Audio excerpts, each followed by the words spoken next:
very much for joining us this evening. Thank you very much to the former Prime Minister for being with us here this evening, several members of the former government, several union ministers here with us, and of course Professor Jagdish Bhagwati.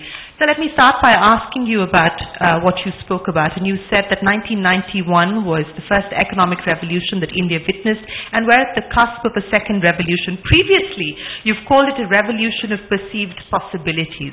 I ask you this in the context of the fact that you have the Prime Minister who you believe is responsible for transformative change, the kind of change that he's been able to deliver in Gujarat, in the Prime Minister's office.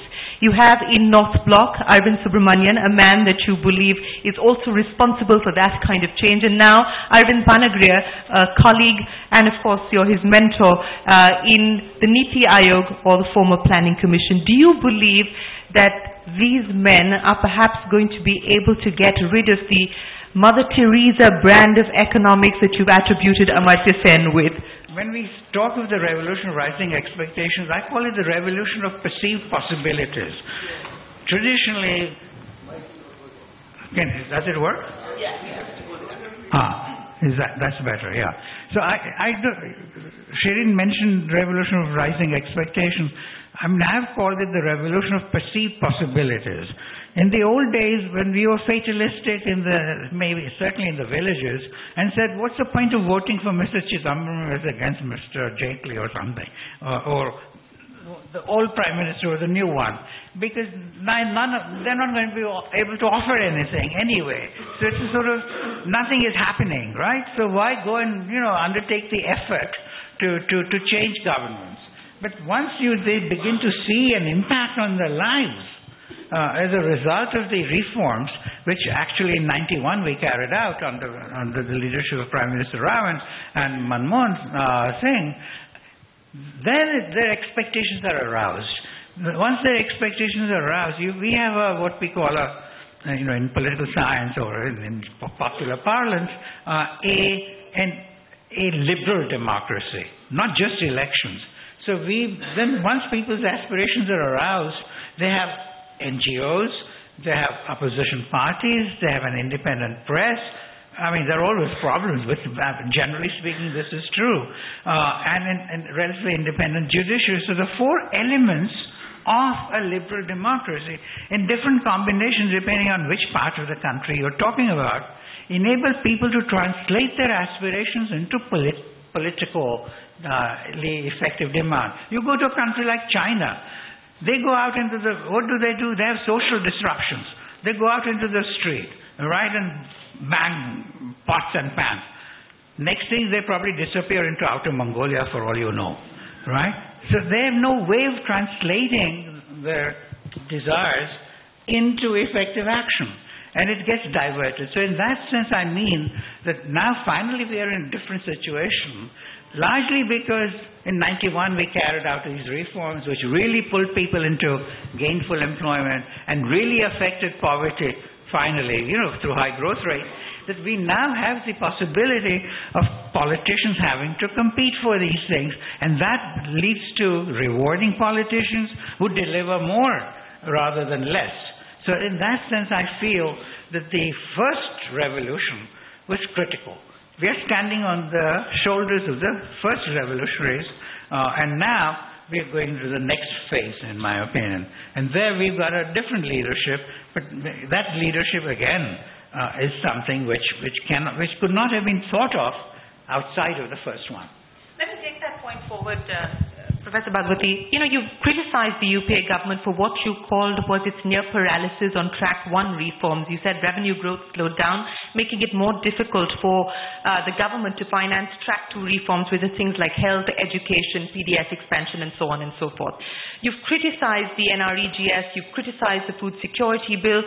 At this point in time, do you get the sense that this government is perhaps going to pull back from the kind of expenditure that was prevalent under the UPA? So far, when you talk about the NREGS or you talk about the food security bill, this government has not made it clear whether it intends to roll back or go to Parliament seeking a change as far as any of these social expenditure schemes are concerned. Do you get the sense that the Prime Minister, perhaps not now, but sometime during the 5-year tenure, is going to make a break away from the kind of economics that you believe the UPA was responsible for? That's a very good question, but I think I'm reasonably convinced that the new government basically reflects again what I've called the Gujarat model, not because I'm chauvinistic of being a Gujarati, but the Gujarat model is not just creating prosperity and pulling people into gainful employment, but it is also, the second part of it is that you accumulate money and wealth, but you spend it on social spending. And that goes back not just to the current Pope who's talking about it, but to way back to Narsi Mehta, etc., and to Swami Vivekananda. Because Swami Vivekananda departed from the Bhakti Marg, and so, because Bhakti Marg is me and God, basically. He was into Karma Yoga, which means me and mankind. And I think this is one of the reasons why the new Prime Minister finds him fascinating. So I haven't talked with him about that. But I think that is something where that aspect is completely lost sight of. So if you really take that into account, there's no reason why he will goof off and just relax with expansion of prosperity or GNP and so on. But he will go into doing something using that money for the poor. And that is the question you're asking. Will he just goof off? Will he just forget about spending? No, I don't think he will. Because he's going to use it to develop, it's like Simon Schama's burgers, where he talks about the Dutch burgers who accumulated wealth, Calvinist style, and then spent it on. It's called the embarrassment of riches. Very much the model which we have in Gujarat. We don't have it all over India. There are different traditions and so on. It would be untenable to expect that any government will say that they're not pro-growth and pro-poor, which is what the Prime Minister as well as the Finance Minister in this government as well as the previous governments have articulated. So it comes down to an issue of reprioritization. If I were to ask you about the priorities, because, going back to your arguments with Amartya Sen on redistribution ahead of growth or growth ahead of redistribution, what do you think is going to be the reprioritization as far as this government is concerned when it comes to public spending, when it comes to expenditure? Yeah, I mean, I don't like the word redistribution because this is if you earn revenues and then you spend them on schools or on healthcare, to call it redistribution, so just from a given pie you are redistributing. And so that's exactly the wrong word to use, in my opinion, from a political and economic and psychological point of view. What we are saying is we're interested. You see, growth is important in two ways.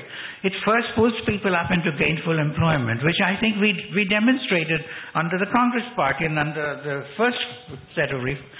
So it was a direct impact, right? Because a growing economy will generally enable more people to be employed, to rise above the poverty line.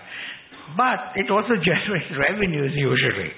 And when you get those revenues, then you can afford to spend money. Because if you spend money which you don't have, and I think there was a little bit of that in UPA too, I think, because we had wound up turning a lot of expenditures into rights.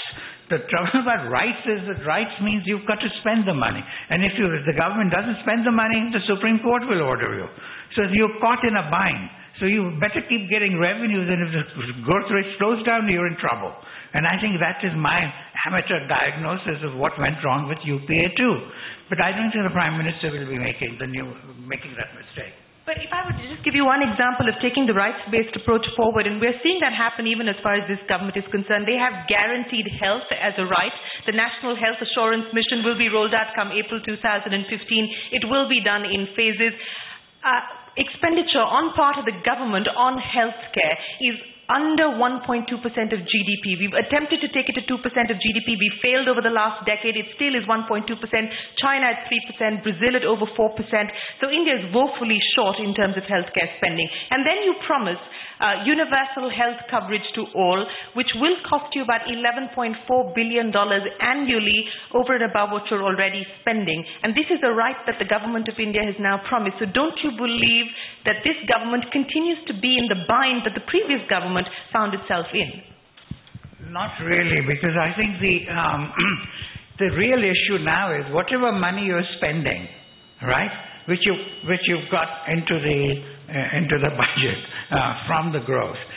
That money, the real issue today is, you have terminology of Track 1 and Track 2 reforms. Track 1 reforms are those which increase growth, and Track 2 reforms are those which relate to spending the money and creating additional effect for the poor. Now, those Track 2 reforms, the real issues there are, because it's government money, does it mean that it must be spent through the public sector, schools, or you take private schools? Many of them are on the streets. I mean, in our book, we had those pictures, but they took them out. You know, it is an English publisher. They don't know how to do razzle-dazzle in selling a book. It's sold anyway. If those guys are literally on the streets, there are several of them all over even in Kerala and so on. And why can't you give them better books, improve their facilities, just add value to that? Because the better schools under the public school system, the teachers don't even turn up frequently. Same thing about healthcare. I think, in my view, the real issue is not quarreling about numbers and targets and so on, but the policy part. And this is why I'm in favor of the Planning Commission, which is very target-oriented. I mean, I was a member of it in the 90s. I was not a member of it.